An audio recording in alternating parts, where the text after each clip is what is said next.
Power banks have become an essential item for many, if not most, backpackers and hikers these days, because there are so many electronic items that can be recharged in the field.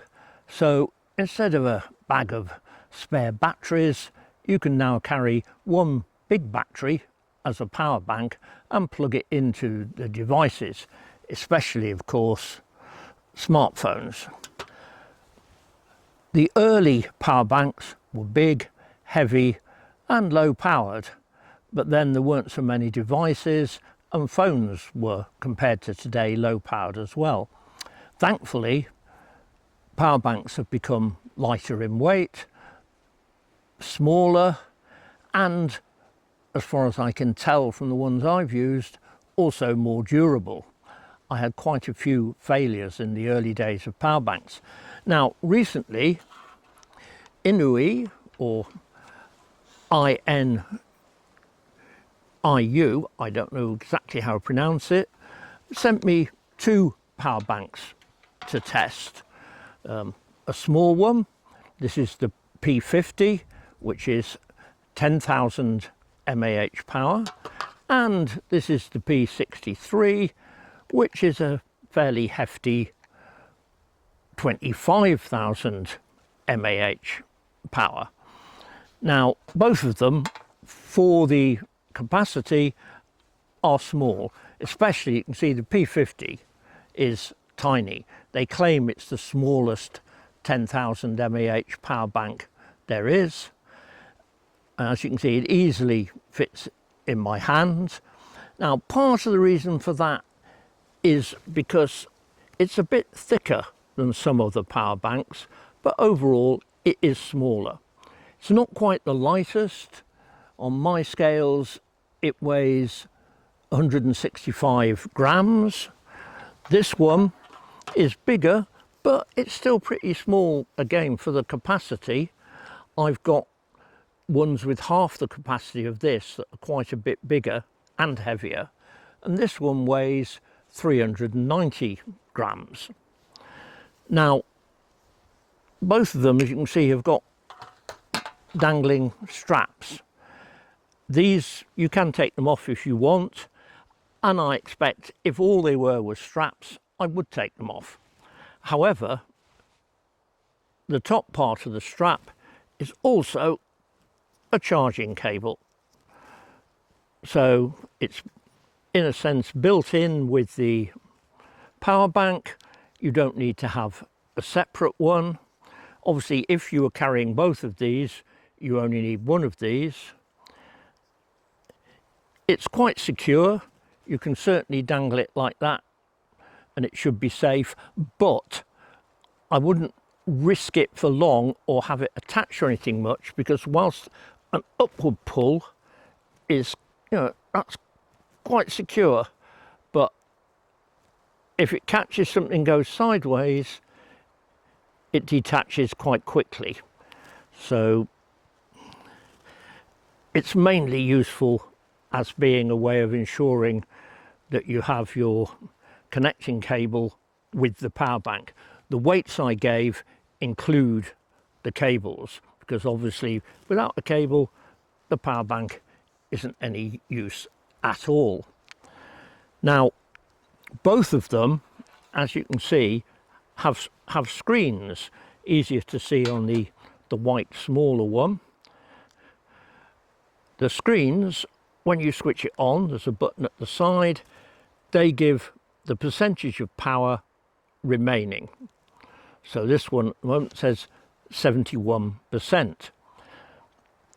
Yesterday it was 100%, and I did a final check on how much power was needed to charge this smartphone, which has a battery which is just over 4,000 mAh, probably a bit less now as it's not a new phone.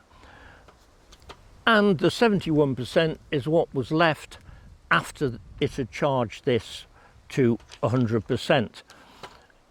That doesn't mean that I would get 3 charges out of this, because as if you read the small print, INIU tell you 30 to 40% of the power is used basically to power the power bank itself and during the transmission.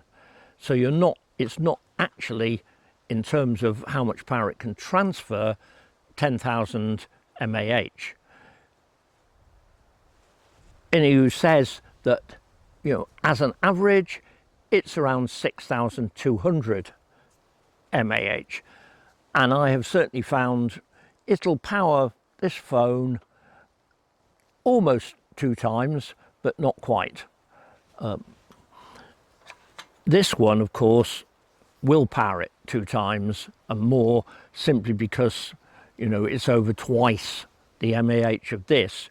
So even when you deduct the 30 to 40% loss, you've still got enough to easily power the phone a couple of times. The penalty, of course, with this is the weight. So this one is the one unsurprisingly I've used most, because it's by far the lightest.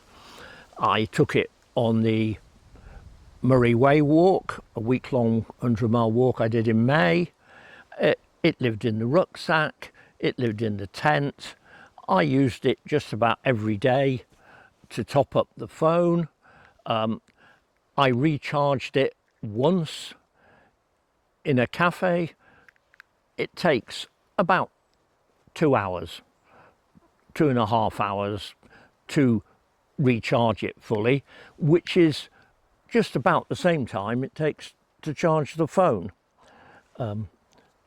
So it's comparable to other power banks that I've got. It's not particularly faster than them, but it's not slower either. But of course you've got the small size and the built-in cable, plus the screen, which I do like. I wouldn't say from my testing it's 100% accurate, but it's still far more useful than the usual 3 or 4 LED lights, which really only give you an indication. If there's only 2 lights left, that probably means there's around 50% less. This would tell you that it's actually 53% or 47%.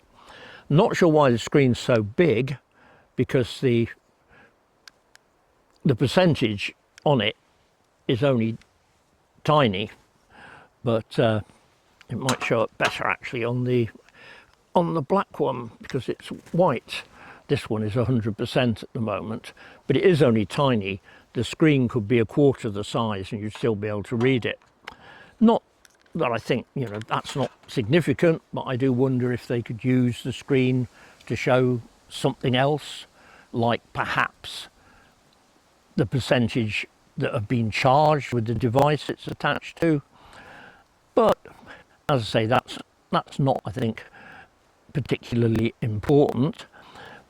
The one thing about these, compared with some alternatives, is no information is given about water, dust resistance, shockproofness. They're made of plastic. It's a hard plastic. I certainly haven't treated it lightly, and I've been taking it everywhere for 2 months now, and it's fine, but it's not something you want to have out in the rain or lying in a pool on the ground or anything like that. And it's probably not wise to chuck it around and drop it and bang it on rocks. That said, I like this little one very much, mostly because of the size, partly because of the screen, but another factor to take into account is the cost. This is currently £36.99.